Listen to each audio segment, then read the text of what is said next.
And may I call the attention of Miss Cynthia Carrion? You do not have the right to tell us what to do here. We are doing our job, and no one has the right to tell us to stop talking here. Kami nga, kahit matagal magtanong si Senator Riza, we never dared to ask her to stop asking questions. Who are you? Who are you to tell us to stop asking questions? Nevertheless, as a tacit manifestation of our commitment to set things right, I have already ordered my Chief of Staff to immediately conduct an investigation into her actuations and subsequent findings of the same to mete out the appropriate penalty that is appropriate to the impropriety of her actions. Mr. President, it has come to my attention and the attention of our colleagues here in this August chamber that a certain head of an agency of the Department of Tourism has incessantly texted several of our colleagues, including the Senate President, including the Deputy Minority Leader, and I guess it's Senator Pia Cayetano, telling us or lecturing us to stop asking questions because according to those to that department head, she has been here waiting. She has been here since 1 o'clock, waiting for their agency to be waiting for the budget of their agency to be deliberated upon. And may I call the attention of Miss Cynthia Carrion that we've been here working at 9 o'clock in the morning, waiting for all departments' budget, the budget of departments to be deliberated upon. We are doing our job, and no one has the right to tell us to stop talking here. It is our duty and our job to perform our work here in the Senate. And you do not have the right to tell us what to do here. Imagine telling the Senate President, we've been here at 1 o'clock waiting for DOTC's budget to be heard. We've been working since last week, deliberating on all the budgets of the departments here. And telling the Deputy Minority Leader to stop asking questions. Kami nga, kahit matagal magtanong si Senator Riza, we never dared to ask her to stop asking questions. Who are you? Who are you to tell us to stop asking questions? Remember, if one of us tells the sponsor to defer the budget of DOT, what will happen to you? You cannot do anything. You cannot do anything here. If I move to defer your budget or to slash the budget of DOT because of your actuations and because of your actions towards my colleagues here, what will happen to the budget of DOT?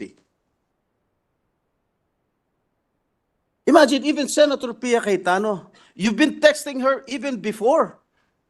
That's what I heard from her regarding EJ Obiena's performance.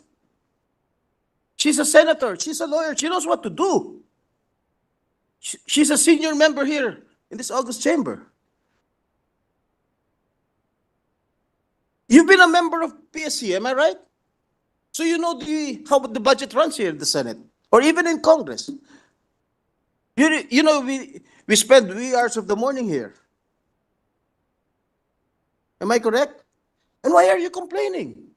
The secretary is not complaining. She is a neophyte secretary. She never complained. Who are you to complain? The secretary is a good friend of all senators here. She never complained. Kahit siguro alas 3 na ma-hear yung budget ng DOT, hindi magre-reklamo yan.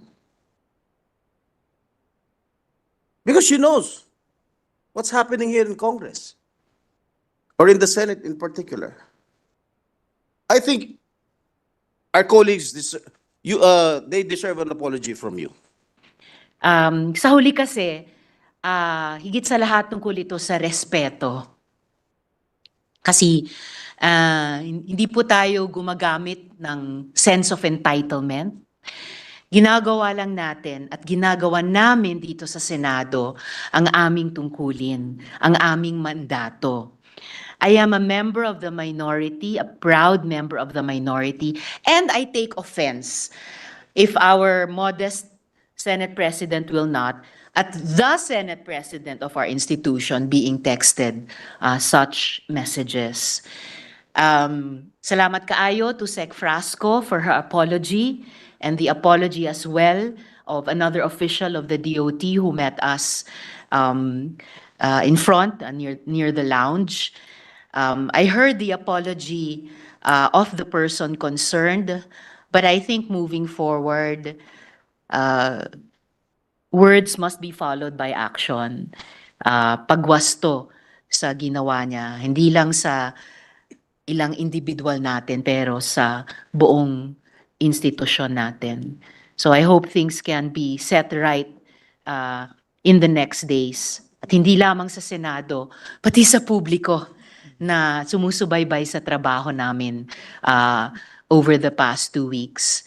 They at least, I think, appreciate the seriousness with which we do our work. Ano man ang oras, gaano man kami kapagod o hindi pagod. Dahil sa huli, higit sa lahat, tungkol sa respeto at ang respetong binibigay ng mga senador sa aming trabaho. Good morning, Mr. Senate President. Good morning, and ma'am. to the members of the Senate. First of all, allow me to express my gratitude for your service to our country and to make things quite clear that the Department of Tourism fully respects the constitutionally mandated duty of the Senate to deliberate upon the budget of all agencies, including the DOT. We respect your mandate, we respect your discretion, and we fully appreciate your exercise of your duty even now to the wee hours of the morning.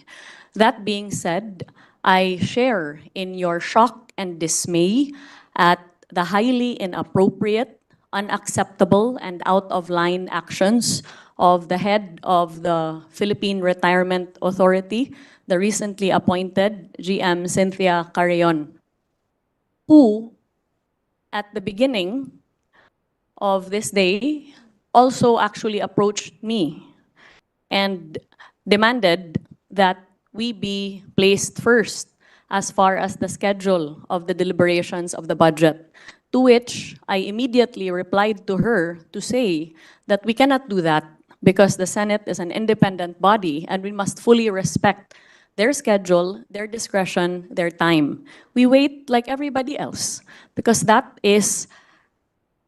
we are in their house. Notwithstanding that, imagine my shock and complete and utter disappointment when I learned that she, in defiance of what I had been very clear to her about, proceeded to send these inappropriate text messages. Upon my learning of these actions, as brought to my attention by Senator Nancy Binay, to whom I am very grateful for letting me know, I demanded that she issue an immediate and personal apology to all of the senators, including the good Senate President, for having acted at the height of impropriety, and also to make very clear that she acted on her own and without the imprimatur of the Department of Tourism or any other attached agency or official of the DOT.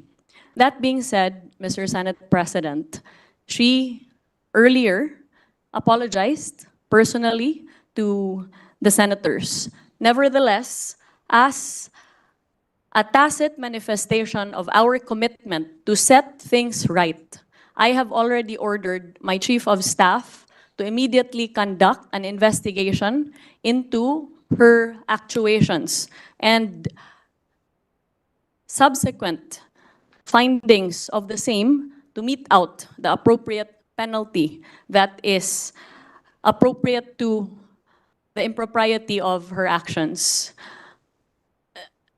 To close, since I am the head of the Department of Tourism, of which the PRA is an attached agency, I would just like to emphasize our due respect to the Senate and to your exercise of your duty. We yield to your discretion and we thank you for your patience. Daghang salamat.